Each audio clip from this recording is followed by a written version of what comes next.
Mira, en este caso, los transportistas lo que buscan es ser escuchados. Lo que buscan es que haya equidad, que haya un equilibrio, que se sientan ellos incluidos. Es lo único que piden. ¿Y Creo qué piensas o qué piensa el candidato? No sé si has tenido la oportunidad de platicar con él sobre este tema, de las manifestaciones que ponen en caos la ciudad y de las amenazas de cerrar garitas y de las amenazas de bloquear avenidas, porque bueno, eso le toca a este alcalde, le ha tocado a otros y seguramente sí, le tocaría al del PAN si es que fuera alcalde. A todos nos han hecho, mira, cuando la ciudadanía o el pueblo no es escuchado, tiende a manifestarse. Yo creo que esa es una responsabilidad del gobierno en turno, el no atender los problemas que aquejan a la ciudadanía, porque a eso nos arriesgamos, a una manifestación que es la única herramienta o única arma que tienen para ser escuchados. ¿Y no hay momentos en los que hay temor al cambio y simplemente hay oposición por el temor al cambio? O sea, ¿no hay momentos en los que se tiene que avanzar? Yo creo que si hubiera claridad, Alejandra, no hubiera pasado esto. Si hubiera claridad y estuvieran incluidos en las decisiones que se tomaron, yo creo que el 90% del transportista no puede estar equivocado. Si fuera al revés, si fuera la minoría los que estuvieran en contra y los demás a favor, no existiera este caos que estamos viviendo ahorita. A través de Twitter se comunica con nosotros Erika Mac o @ErikaMacTri, que por qué no se suman el transporte a áreas en donde no hay, y también ahí coincido, ¿no? Dice que como automovilista le toca lidiar con muchos taxis y camiones en la misma zona, y tú mencionabas hace un momento, el ideal es que tuviéramos una opción de transporte para no... Ahora, ¿por qué no? Por ejemplo, fíjate que incluso, creo que pueden meterse en la página del gobierno de Puebla, donde hicieron un transporte muy similar, donde ya tronó. Incluso lo impusieron, no se dialogó, pero ya el sistema de transporte fracasó. ¿Qué puede suceder aquí en Tijuana? Mira, tenemos que ver la realidad. Y lo que está mal hecho, sí tenemos que comprometernos a solucionarlo, porque esto es la propuesta que tienen, en este caso, la oportunidad los candidatos de proponer a consideración del ciudadano. ¿Qué te propondré yo? Por ejemplo, está mal hecho el tema de las luminarias, que fue un fraude, no podemos ocultarlo. Si esto genera que la ciudadanía voltee a ver a un candidato que considera hacer las cosas bien, pues obviamente que esa es una propuesta de un candidato, hacer las cosas bien, poder iluminar Tijuana. O que me diga la ciudadanía, en este caso, por ejemplo, la ciclopista o la ciclovía, que nos robaron un carril, que tú ves a los del lado derecho de la vía Federico Benítez, que están estacionados a un lado de unos cajones de cemento como de 1 metro. No es funcional. Y ahora nos van a robar otro carril para hacer la vía del camión que circularía por este sistema de transporte, o por la vía rápida, robarle un carril. O sea, es algo que es muy molesto para la ciudadanía, porque como tú dices, sí es cierto, el transporte ocupa un espacio para dar un servicio a mucha gente, pero también hay muchos automovilistas. Yo creo que hay más de 1 millón de automovilistas en Tijuana que tiene derecho a un acceso sin menos tráfico. Creo que en este caso lo que buscamos creo que todos sabemos cuál es el problema, ¿no? Y si nos ponemos a señalar o a analizar qué ha hecho mal el gobierno de Jorge Cesarán, o el gobierno de Carlos Bustamante, o el de Jorge Ramos, o el de, ¿no? Y aquí nos estamos yendo a varios panistas, siempre a varios priistas. Tratas de mejorar. Hay errores garrafales en todos, hay fraudes mayúsculos que no se atendieron, sindicaturas tibias que no hicieron absolutamente nada, sindicaturas nulas, podría decir, del actual, pero realmente lo que vemos o lo que buscamos en los candidatos ahorita es aquello del pasado que no ha funcionado, ¿cómo lo van a solucionar? Creo que hemos dejado muy de lado, y afortunadamente, ¿no?, el tema de la seguridad, porque ya no tenemos lo que vivimos en algún momento en Tijuana, ni crímenes de alto impacto, pero sí hay alza en la inseguridad. Sí es un problema el robo a casa habitación, sí es un problema que en las colonias no hay seguridad, ¿no? Lo que nos mencionan en los recorridos es que realmente vive la gente con terror de que están vendiendo afuera de su casa droga cuando tienen menores de edad. ¿Cuál es la propuesta específica en el tema de seguridad para Tijuana? Fíjate que nomás para terminar con ese tema de transporte y dejarlo por la paz, porque sí es un tema de los transportes. ¿Por la paz por hoy? Por el día de hoy, porque el tiempo es muy corto, Alejandra, y entiendo que hay muchos temas que debemos de tocar. Fíjate que hace 15, 16 años, cuando fue alcalde el hoy gobernador Kiko Vega, que proponía en el sistema de transporte masivo utilizar la misma vía del tren que se está utilizando ahorita para carga, que se utiliza cada tercer día en horario nocturno y que está de Oquis, dice, ¿no? Que corre desde desde la línea internacional hasta Tecate. ¿Por qué no utilizar esa vía para hacer un tranvía, un tren como el trolley de San Diego, por ejemplo? Y que estoy seguro que los transportistas en las rutas alimentadoras iban a participar con gusto. ¿Y qué pasó entonces? Digo, en ese tiempo no se pudo lograr ¿cómo se llama? El préstamo. En ese entonces no se logró el préstamo, no era suficiente la capacidad de respuesta para comprometerse. Pero bueno, sería una de las propuestas incluso que nosotros seguimos teniendo en el tintero y que afectaría, no afectaría a la ciudadanía, no afectaría al conductor y no afectaría a los transportistas. Pero bueno, sería materia de otro buen debate con especialistas en la materia que podamos ver este tema. En el tema de seguridad pública, Alejandra, y que aunque hemos dicho en muchas ocasiones y más cuando somos gobierno, con el tema de seguridad pública que no se politice.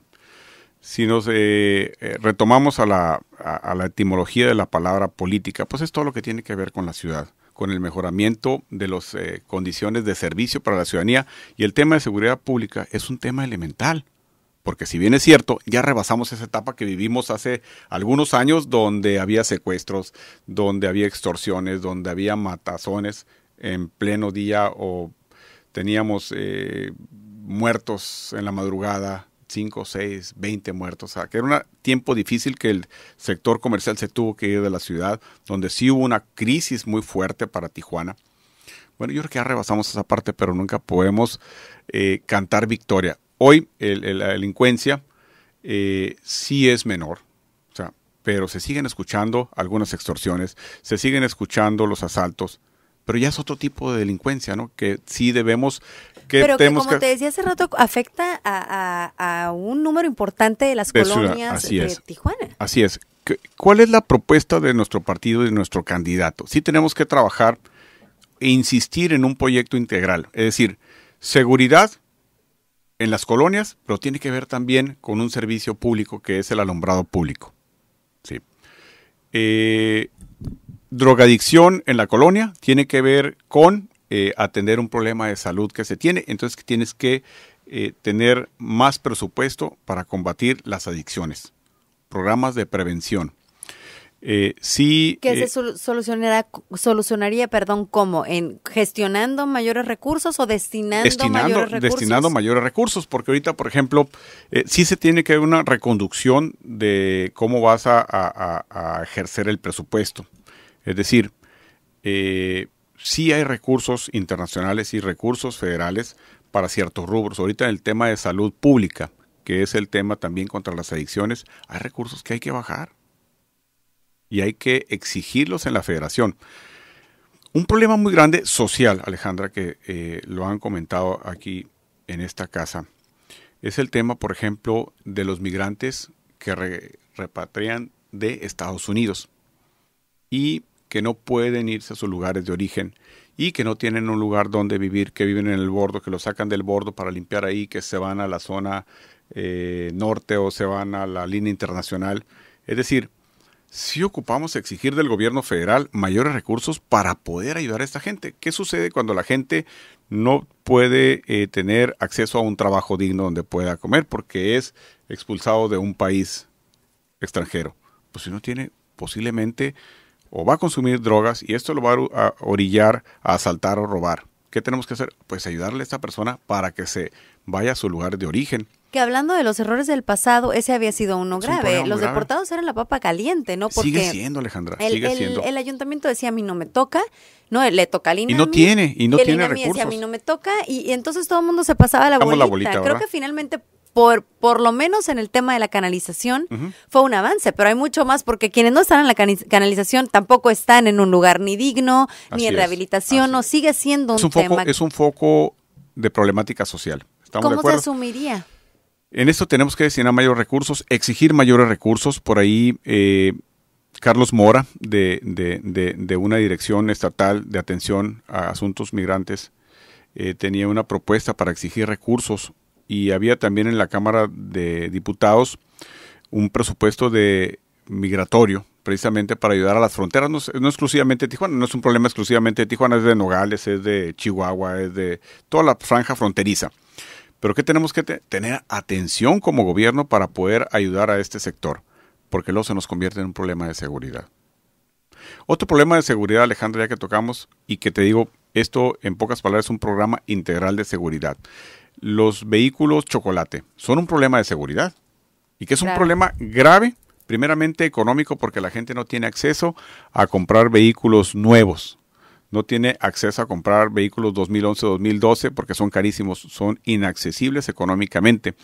Pero el vehículo que es chocolate también es utilizado no solamente por la gente de familia, la gente trabajadora que lo utiliza para llevar a sus hijos a la escuela, que lo utiliza para trasladarse a su trabajo, porque vive lejos de sus centros o sus fuentes de empleo, pero también es utilizado por el crimen organizado, o que también te puede producir un problema social porque al chocarte no tienen cómo responder. Prefieren dejar el vehículo ya en el corralón, pero sí afectaste a otra familia. Y vemos que los comerciantes, por ejemplo, de Canatco no quitan el dedo del renglón y se la pasan yendo al gobierno federal porque les compete. ¿En qué podría el ayuntamiento hacer una diferencia? El ayuntamiento tiene que exigir, el Estado tiene que exigir, pero fíjate la respuesta que nos acaba de dar la Secretaría de Hacienda.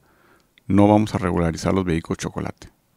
Yo creo que incluso el alcalde, el gobernador, todos nos tenemos que poner también de manifestarnos en contra de esas medidas que se toman centralistas que afectan del gobierno que sea, Alejandra. Porque finalmente a quien perjudican es a la ciudadanía. Y en ese tema también, como que siempre volteamos a ver a la federación, pero aquí al Estado me parece le ha faltado, le falta mano dura, porque los vehículos siguen circulando con toda impunidad. Y hay también mucho ahí que le correspondería al Estado, si no en la solución, sí en la sanción, porque Anapromex o Napafa no siguen robándole a la ciudadanía sin ninguna consecuencia. No, recordarás que lo metieron a la cárcel 2 veces. Fíjate que yo creo que no quitan esos vehículos no por falta de mano dura, sino por afectar a la sociedad. Sino por no afectar a la sociedad. No afectar a la sociedad. Sí hay quienes viven de esto, sí hay quienes se aprovechan de los problemas que hay y sienten que están representando a un sector de la población, pero finalmente... Bueno, si Fidel Villanueva yo no creo que está representando a nadie. Como dices, ya lo metieron en la cárcel 2 veces. 2 veces a la gente. Sale y sigue robándole a la gente. Sigue robando, ¿no? Lo que yo sí creo, que no se les decomisan estos vehículos, que incluso ni el ayuntamiento, ni el gobierno del estado, y que son de partidos diferentes, yo creo que nadie nos animamos a quitarle algo de utilidad para la gente que lo necesita. Seguimos con esta plática que tenía la intención de ser debate y no lo fue porque no nos acompañó el dirigente del PRI el día de hoy, que aún confirmada su asistencia, pues seguramente con las carreras de la campaña no le permitieron estar aquí, que hoy es ya Jorge Tsutsumi. La verdad es que extrañé a Tirso Liévano porque él... Muy puntual, Tirso. Sí, él siempre estuvo, incluso en la campaña intermedia, en las mesas de diálogo.